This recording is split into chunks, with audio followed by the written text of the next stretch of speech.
Chapter 8. The Ultra Spoon. Ribbon Robotics headquarters was situated on the outskirts of the town, at the edge of a large and mostly deserted industrial park. The company's founder had chosen it deliberately because it was so isolated. Arabella Ribbon had been developing a range of combat drones, which she was hoping to sell to the army.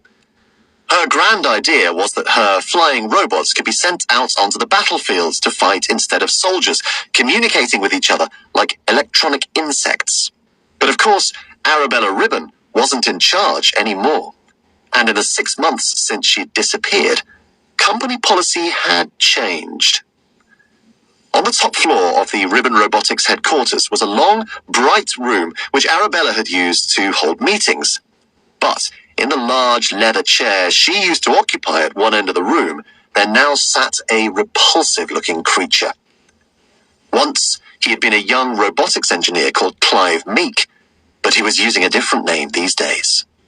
"Oh, hail nectar!" proclaimed his servant, whose name was Gary, entering the room carrying a tray loaded with sweet, fizzy drinks. In fact, Gary wasn't really a servant. He was a student who'd been sent to Ribbon Robotics on a work experience placement. He was supposed to be spending 3 months learning how a real working robotics factory operated.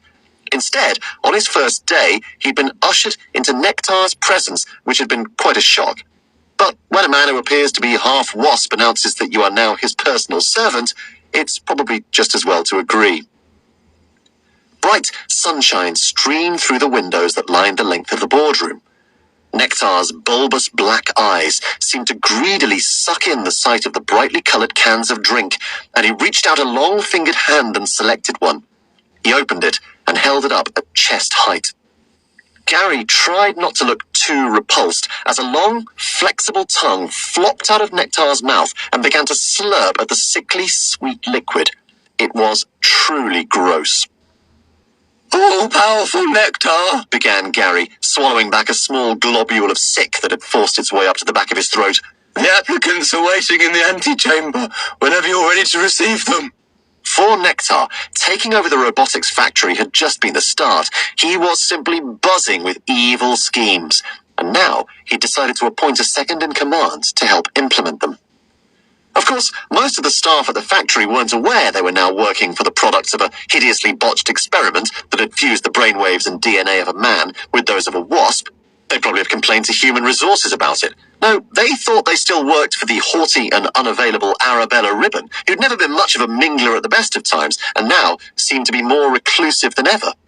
But a few carefully chosen members of staff knew the truth, and it was from these select few that he was going to pick his head hench person. Apart from anything else, Nectar had thought, making them go through a stressful interview would completely take up the middle of their day, and if there's one thing that wasps love, it's spoiling people's lunch. "Should I send them through to the boardroom?" asked Gary. "Not yet," snapped Nectar in his petulant, reedy, buzzing voice. "Go through to the antechamber and I shall summon them when I am ready." By now, his long, hollow tongue was getting to the end of the first can of drink, and it made that horrible plug-hole noise as it slurped up the last drops. Gary's cheeks bulged. He bowed and left the room. Nectar waited for a few seconds, then leaned forward to the intercom on the desk in front of him. He pressed the button. "Are you in the antechamber yet, Gary?" There was silence. Nectar snapped another can of fizzy drink open. He tried to wait patiently and lasted about 3 seconds. "Gary!" he shouted, jabbing the intercom button again. "Yes, all-powerful nectar," said the work experience kid. His voice was distorted by the speaker, but he still sounded like he'd just been sick in a pot plant.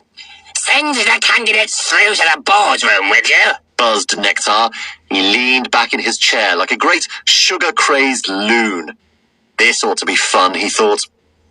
After a moment, 3 people trooped through the double doors and stood at the other end of the room. Each placed an object covered with a white cloth on the table in front of them.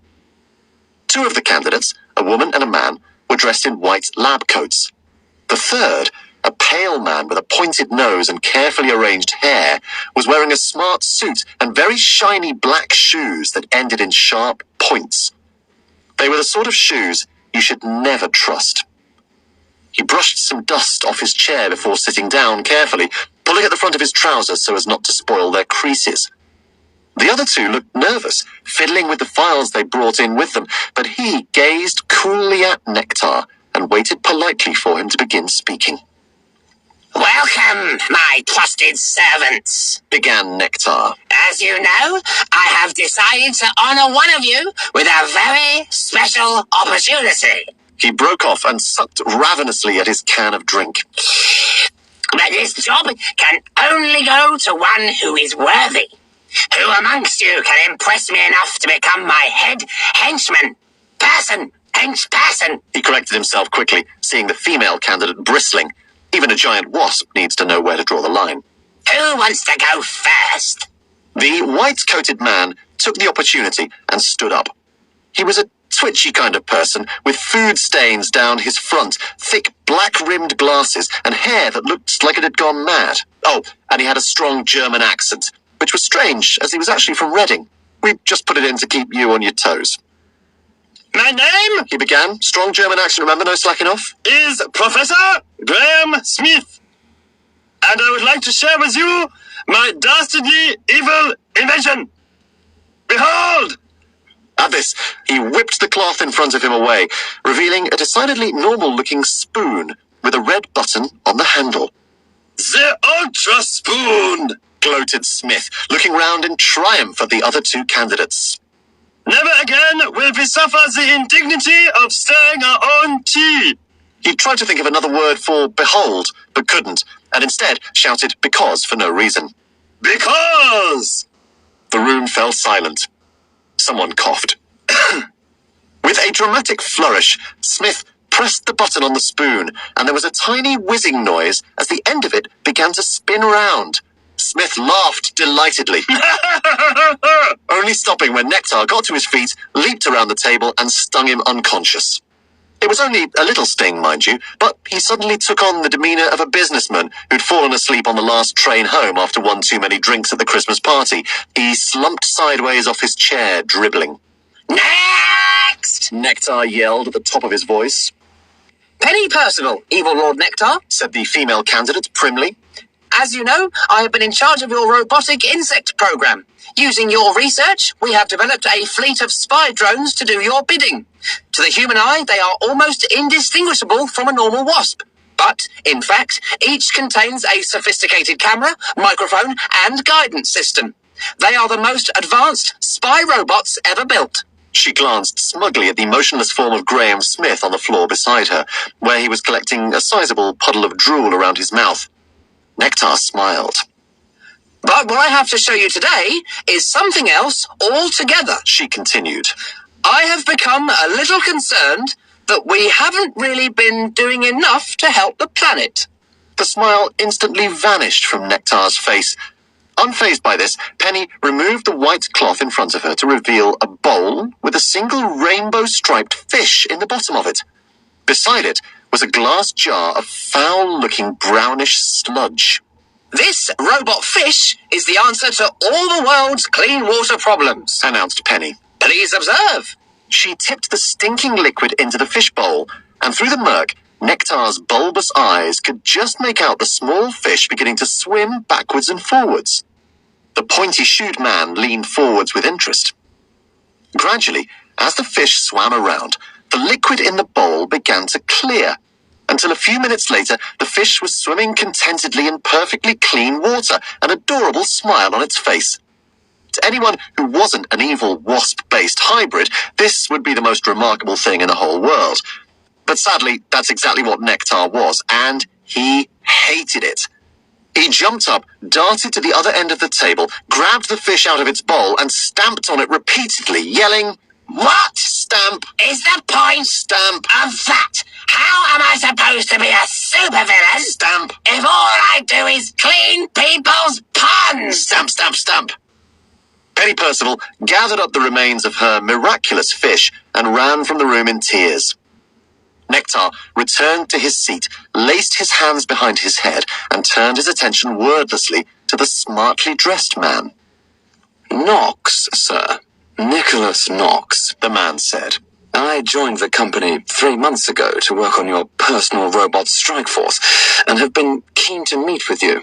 Your reputation precedes you. For a man who'd just watched one of his colleagues stung until he passed out, and another have her invention stamped on repeatedly, Knox didn't seem nervous.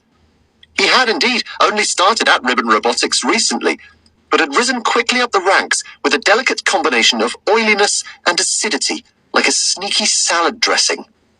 He flicked a lock of his carefully arranged hair back from his face and calmly removed the white cloth from his own invention. It looked not unlike a yellow and black striped cycle helmet, although it was thinner and more delicate. But this was no ordinary cycle helmet, as Knox was about to reveal. This is no ordinary cycle helmet, He confirmed. I wonder if we might have a volunteer, sir. Nectar pressed his intercom. Gary, would you step in here for a moment? There was silence. Impatiently, Nectar strode to the door and flung it open. Gary! He bellowed at the top of his voice. Yes, my lord, replied Gary, who was squatting on a small stool in the corridor in case he was needed. Go to the intercom in the antechamber, Commanded Nectar. I'm already here, your waspishness, Began Gary desperately before seeing the expression on Nectar's face and scuttling away. Nectar returned to his chair. He waited a moment, then pressed the button in front of him again. Gary, would you step in here a moment? Yes, Lord Nectar, replied Gary, secretly rolling his eyes. A moment later, he traipsed back into the boardroom. How can I be of service, sir? Try this on for size, Knox instructed. Gary did as he was told and carefully placed the black and yellow hat onto his head. It fits, He exclaimed. Of course it fits, Replied a smug-looking Knox. It's a one-size-fits-all mind control helmet. Oh, what control helmet? Squeaked Gary. Nothing. Fluted Knox guiltily. Now, Mr. Gary, He went on. your challenge is a simple one. I'd like you to run up the wall as fast as you possibly can. Oh, I'm not doing that. It'll hurt, said Gary. Knox reached up and pushed a button on the back of the helmet. Lights flickered into life along both sides of it, and immediately Gary's eyes widened and, more worryingly, changed color. The whites had become a bright yellow with huge black pupils in the center. Now, let's try that again, shall we? Said Knox forcefully. Drone, I want you to run at the wall as fast as you can. He repeated. Immediately, Gary ran at full pace straight into the wall. His face hit it with a crack, and he fell to the floor unconscious. Nectar roared with delighted laughter. He's been knocked out cold.